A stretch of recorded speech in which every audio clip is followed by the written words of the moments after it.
Burn 1 KB, need more tree. What's new in the loo? What's going on, y'all? I'm KB, and I'm in here with Curation, Smoothie, and JuiceBar. So what's going on? I'm with Tom and I'm with Terry. Yes, sir. What's up? I'm doing all right. Nice to meet y'all for the first time. Yes, sir. Appreciate meeting you. I got familiar with y'all food, you know, just by stopping by with my lady, you know, checking y'all on the internet. You know what I'm saying? We just pulled up, you know what I'm saying? So I just want to get to know a little bit more about y'all, you know? Okay. And so when did y'all start y'all business? 2011 is when we officially opened up. But we actually got the process started. It's 2000. It's 2020. November, because it's 11. Right. November.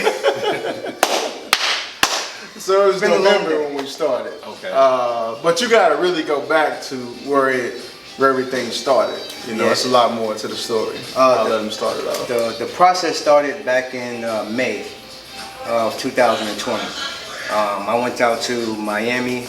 I went to go purchase a vehicle, and I had a mishap on the highway. The tire came off. They had to tow me into a town called Valdosta, Georgia. And in the midst of them fixing the vehicle, you know, I went to go get something to eat, and I ran into this place out here called Creations. So I ended up meeting with the owner after, you know, going back and forth trying to get in touch with him that same day though, and I asked him if he was interested in franchising. So he was like, where you from? I'm like, I'm in St. Louis. So we started talking, asked me why I wanted to get into business. I told him, you know, I'm from New York originally, and growing up with all the juice bars and stuff like that, and I just always wanted to get into it, especially I drink smoothies and stuff all the time anyway. So he said, yeah, he's interested. I'm like, yeah, let me call up my partner. Called up Terry and said, hey, I got a business opportunity, you interested? And he said yes, and then that was in May, and we flew him out here in July, I believe. Yeah. June, July? June, yeah. Yeah, June, July. So like a month later, we flew him out here, and we started looking for places. So Yeah, that's how it pretty much started. that's how it started. Yeah. So I got Just never even heard about Valdosta, Georgia before, but the tire came off and put me right where I need to be. He doesn't even have that car anymore. I don't, yeah. How many locations do y'all have in St. Louis right now exactly? So we have this one right now. Another one is in the process of opening in Florissant. We're projecting and hoping maybe September at the latest. Then once that location get going, we're hoping to get another one or two, depending on where it's going to be located at. And that's pretty much it. Yeah. Okay, that's cool. That's cool. What food do y'all specialize in making as far as with Creation, Smoothie, and JuiceBar? It specializes in giving a healthy option. That's the first and foremost thing. So no foods are fried. You know, we have things that you typically don't even see in a smoothie place, a smoothie establishment, like mahi. We sell salmon. We got shrimp. You know, we got chicken. We got Beyond Meat. So we don't just do wraps. We got tacos. We got salads, and all the smoothies have no ice in them. No ice at all? No ice in it. No ice, no extra powders, and none of that stuff with it at all. What about like milks or anything? Milk or... Milk? Yeah. Almond milk. Milk. We use almond milk for Yeah, and because you could create your own, so whatever you need. So if you want to create your own thing, if you want to add almond milk, if you want to add sea moss, if you want to add flax seeds, bee pollen, or whatever you want to add, you can also add that to the mix as well too. Are y'all going towards like the plant-based route as far as with y'all menu and y'all foods? It's optional, but it's not going to be totally. It's not an all vegan establishment. Right. So it's an option for people who want to start eating just healthier. Because that's the goal is to start somewhere, and you still want it to taste good, so it keeps you on that path. Right. You know? It's either we even have low carb taco shells. Right. That if you had one, you couldn't tell the difference. Facts. But a lot of people don't know a lot of things that keep us gaining weight. You know, your midsection, a lot of things are from carbs and sugars. So we have a low carb option with our tacos. We have a low carb option with our wraps. people that are counting carbs and conscious about carbs. We even have low carb creation sauce, which is very famous beyond the people. So that gives you even more healthy option on another level if you count your carbs. What's some challenges that y'all had to overcome, in the process of beginning y'all business? Woo. Man.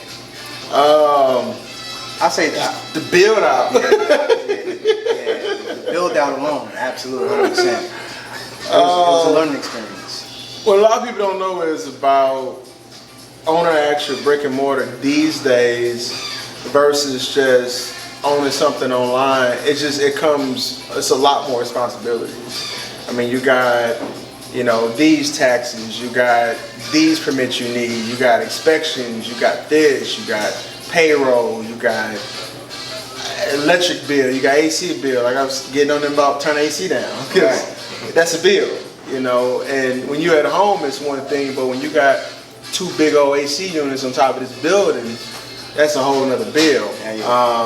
It's just so much more to it, where you trying to squeeze every dollar and make that dollar make more money for you so you can keep the operation going. So it's that, and it's a learning experience. It allows us to do this and know what we need to do at the next location, what to look for at the next location, and even to help other people that's thinking about it. Like, well, how can I do it? Well, this is what you need to do. Like, we have people come like, I want to do a bar and grill. Okay, find a place that used to be a bar and grill first, because if it hadn't been a bar and grill, it's gonna be a bigger headache trying to open up something that haven't been in before. So.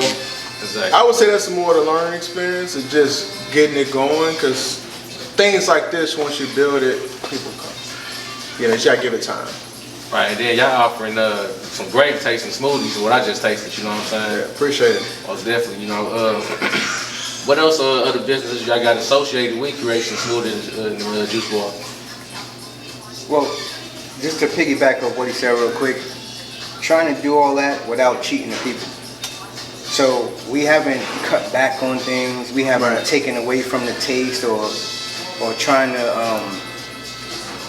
The main thing is still the people. The main intention is still giving good product, and the main intention is still making sure people feel like, man, there's a lot of love put into this. Corny as it might sound, but when you taste it, it comes across. You know what I'm saying? That's why we was able to open up during the pandemic and actually survive and be able to have another location opening up as well, because the people really appreciate that quality. You know what I'm saying? Appreciate the intentions behind what we do. Right. So I definitely want to say that too. So one thing we kind of have after this, we have our own YouTube page where we interview creators themselves. Since we're creations, we want to talk to other creators and bring them into our space. We got a nonprofit that'll be coming pretty soon. We have a lot of different organizations that we sponsor that come in. So it's a lot of things. I mean, we're now about 7-8 months in. We haven't even hit a year yet. Oh, wow, that's amazing though. Yeah, we ain't been open too long. So I'm pretty sure within the next couple months, next year, there'll be many more things that are coming down the turnpike. I plan on getting to finding different ways to market and promote the company. You know what I'm saying? And what's those ways that y'all do that? The biggest thing is, social media at this point. Word of mouth. I take that back. Biggest thing has really been word of mouth for us. Social media is there, but once people have the product, they tell other people, and they tell other people. So our biggest thing is just try it once. Once you try it once, you be back. Yeah. Most definitely. You see, I keep coming back. There's no crack in it, but it might taste like it. For real. So that's pretty much our biggest thing. We're big on DoorDash. I'm pretty sure there's plenty of people that eat our product off the delivery sites and never step a foot in there. Yeah. But you try it once, you be back get some more. That's a fact. Definitely, man. For real. What's the favorite dish that y'all like the most as far as y'all menu? I'm always getting the mahi-mahi. I get the mahi-mahi, the salmon. I normally get the wraps, only because the tacos, they're fulfilling. Okay. if you don't eat the low carb tacos, you just eat those 3 tacos, that's it. You're gonna be full for the rest of the day. So my thing is normally the chicken wrap or the shrimp wrap. I don't really go with the wraps myself, and then I always do create my own with the smoothies. Other than that, I eat anything. And to be honest, so my mahi and salmon, I get the low carb wraps myself. So we have low carb wraps as well, which also is keto friendly as well too. Right. So yeah, it's keto friendly, it's gluten free and all that kind of stuff. So, and they're tasty as hell. You know what I'm saying?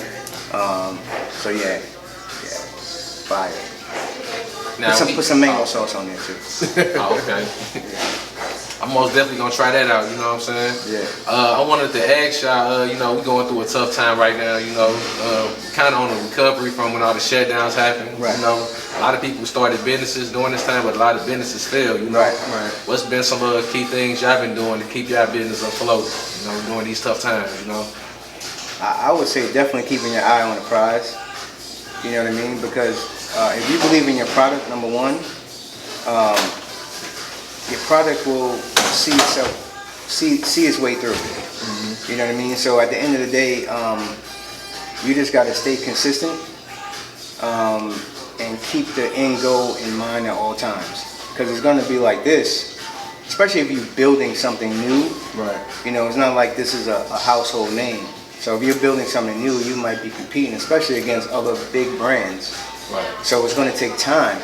So you got to always keep that in the back of your mind, but still keep pushing forward no matter what's going on. Right. You know what I mean? And the best thing to do is always have a team. Yeah. So if you don't have good partnership, good teams, it's going to be real tough. You know what I mean? So surround yourself with people that's like-minded and that's going to continue push you or inspire you to actually get better. Number one, too. You gotta constantly be getting better. Right. Yeah, gotta be getting better. I think with some businesses, and even not to even know the back end of why they closed, it could be one or two things. COVID was their way out. They already kind of was leaning that way, and it was a loophole to go ahead and get out and shut down, or they didn't adjust. You know, definitely if you're a restaurant, I mean, if you just set up curbside and DoorDash, so many people was at home, you know, it was a win-win situation. But me personally, I think some companies, it was just their way out. You know, maybe business wasn't doing as well as they wanted to do, and it was an easy way to get out the lease, get out of whatever contracts they had due to COVID. And they're like, boom, here we go, we can now get out. But no, quitting it out is not an option for us. We're gonna keep pushing, make it happen. And to piggyback what he said too, why that's true, because more money is made during depressions, during the downtimes. That's when the money's made. So it definitely was out for a lot of people. I mean, think about all the PP loans and all the money the government gave businesses that was already established. Right. You had no reason to. You had enough money you can get to stay open.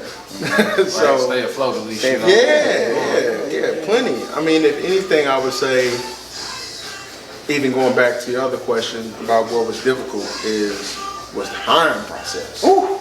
Yeah, because we like now what's going on is you see a lot of jobs are having that problem with hiring people. Everybody's hiring. And it's because they was getting that extra money from unemployment, already getting unemployment. And if you getting $1,200 a week, or even $1,000 or $900 a week, you want me to go to work, and I'm getting $3,600 a month. I'm making almost 40 grand a year to do nothing. Yeah. Like, why would I? So we literally, when we opened up, man, we was gonna be like, it's just gonna be 2 employees, and we gonna figure it out. But it was down to the wire. Yeah, lo and behold, it was boom, boom, boom, boom, boom. Yeah. We had 7 employees. Wow. Even towards y'all, like y'all opening day and everything. It was down to the wire. It was down to the wire. And when we opened up, we had like 8 employees. Right. Which was crazy. And it's because we had to get open because it was time. You know, we had to get open, so we had to do what we had. Yeah. So y'all was just like I'm thinking most of y'all hiring might have came the day before. It was close. It was like the week of. It was a week of. Yeah, it was a week of. Week of. Yeah. And even to, I mean, we got a really good staff now. Yeah. But even still, that's another thing to learn from with owning a business where you have to have employees to make it run. Like, companies know, but a lot of people coming into establishments don't really know how much employees help run your business. Oh, man. Because without them, you know, we either got to close or I got to come here and put an apron and get it going. But we're not trying to run it like a mom and pop. We know we want to run it like a corporation. So we showing up is to, you know, do these interviews, do what we got to do here. But we definitely appreciate the employees we do have. Absolutely, definitely. And on top of that, that's another reason why, like we were talking about earlier, like intentions and having that appreciation for the people. It's not just something that we say just for the outside public. Also, even the way it's important to, like you said, it is tough out here, period. Want to make sure that everybody gets paid every week too. Yeah. Right? You know what I'm saying? You don't really hear that a lot in businesses. You know what I mean? So it's important too that the intentions start at home and then it goes to the outside. Right. You know what I'm saying? We're not just doing it just for a show. The intentions and the love is spread throughout everything. You know what I mean? Yeah, they get paid weekly, daily. And we treat it like a family. Yeah. You know what I'm saying? Like we could talk Got about something whatever. going on? Yeah. Just let us know. Yeah. We'll take care of you. Right, because I think like in the past, people get the idea like, I'm just here to get a check. You know what I'm saying? Like I ain't really tripping off no family. So it's good that you can come into a work environment where you feel like you're part of a family. Because I'm kind of in that same situation with a company that I just started working for. Right. And I felt nothing but that family vibe. Yeah, right? Yeah. Right. It makes a difference. Right. Yeah, it makes a big It difference. makes a difference. It makes a difference. They reasonable with you. They, you need a day off or something. They, they Just let me know. let them know in advance, all of that. The reality is, no matter where you come from, you have once been an employee. That's a fact. One day in your life. Right. So you know how it is to be an employee. So you want to treat them the way you want to be treated. And you just go from there. I think a lot of people get the terms self-employed and entrepreneur, mixed up. You know what I'm saying? Y'all full-fledged entrepreneurs right now. You know what I'm saying? Can y'all break that down for me just a little bit? The difference between both, just for the viewers out there. Well, I think the difference is being a hustler and being an entrepreneur. Those are two different things. Entrepreneur is more of somebody that kind of invests into things, buy things, and they want to see an end goal long term. When I'm hustling to get something, it's like I'm trying to do it now. Whether it's like, let's say I'm doing DoorDash, that can be a hustle. I'm getting this money now, it is what it is. But let's say I buy a car and want to put it on two-roll or something. That can be looked at as entrepreneurship because, yes, I'm going to get money now, but what's the end goal? Or something like this. I can put 40, 50 grand into this, but that's not mean I'm going to make 40, 50 grand back in that same month. It might take a little while for me to see that 40, 50 grand back, but by the time I see that 40, 50 grand back, I done made 3 times that within a year or two. So that's the biggest difference is, are you trying to get the money now or are you trying to get the money later? And that's where people mix the two up. Okay. You can hustle right now for the money right now, but that's short-term money. Most entrepreneurs looking for that long-term investment. How can I put something in it? It might take a little while for me to get it, but when I get it, it's like Bitcoin. When people put money into Bitcoin, let it sit for a little while, boom. That's how Nas got all his money he got now. Like he made more money not rapping than he did when he was rapping. Because he invested money to be an entrepreneur and let that money work. And later on, if I want to pull out 50 million, it's because of what I did 10 years ago. Easy. So that's the difference. Yeah. And even to piggyback off what he said too, because to be honest with you, an entrepreneur can do the DoorDash. It's how you look at it. So if you're just looking at just doing it as a hustle to make some quick money, but if you're saying, look, I'm going to get in this, I'm going to learn the business, I'm going to actually put some people on, maybe I'll save up some money, buy a car, somebody might not have a car. I'll give them a car, I'll get, you know what I'm saying? Like you just creating a bigger thing for your situation. So everything is always going to be how you look at the situation going to determine what it is. Now, if it's just a quick fix all the time, that's just straight hustling. Right. Now, when you're strategic with it, now you're becoming an entrepreneur because you're kind of like laying that, like, okay, boom, this is gonna happen, this is gonna happen. I'm gonna make my adjustments in the meantime, between time, open mind, because I don't want to miss no opportunities if they come around too, because I'm just focused on this one hustle. You know what I'm saying? So hustlers usually have like a one-track mind versus the broader picture of things. You know what I'm saying? Like seeing things, you know, down the road, you know, planning everything out. Yeah, it's building a foundation. It's just right now, a quick fix. At the end of the day, we all hustling. Yeah. But it's like, are we hustling for now? Or hustling for later? You know, that's for our kids. Right. That's the biggest thing. Like my daughter work here. You know, I'm able to be like, don't worry about it, I can get you a job because I own the place. Mm-hmm. You got a job. You know, that's the end goal. You know, to be like, well, 5 years later, here you go. Mm-hmm. You can have a location that you once worked at when you was 16, 15. So like, what's the end goal? Mm-hmm. So a lot of things we do, we got to look at the big picture, especially when you start getting to a certain age. It's like, some things I can do and be like, I know I'm gonna make money right now for this, or this is gonna be something, this is gonna be long-term money down the line. Yeah, fact. And that's the difference. Fact. Now, as far as with the rest of 2021, you know what I'm saying, and just, you know, down the line, what can we expect from Creation Smoothie and JuiceBar, you know?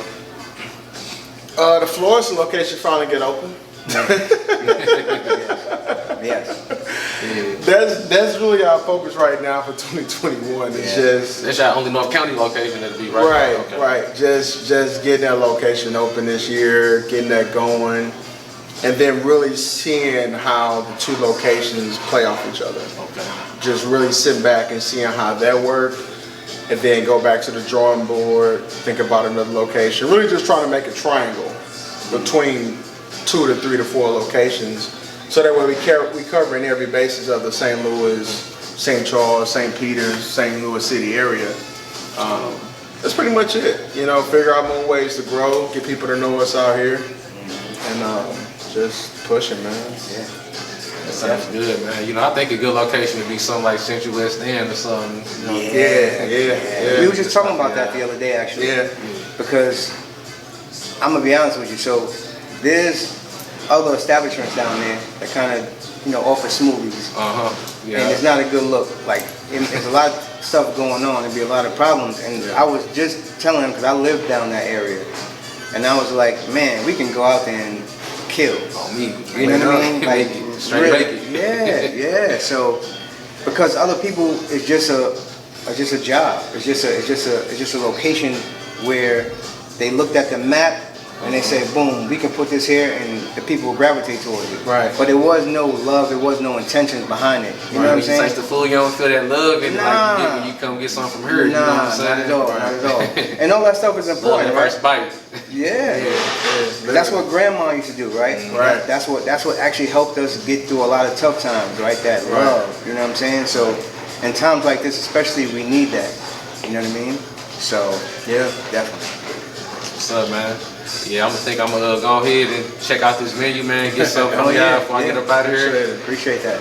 I thank y'all for allowing me to come and see y'all establishment and do this interview, man. You know, Appreciate you. Appreciate you. Thank you, man. Hey, they definitely wasn't new in the loop, so yo, get out here and check them out. Yes, sir. Hey, we out. Appreciate it.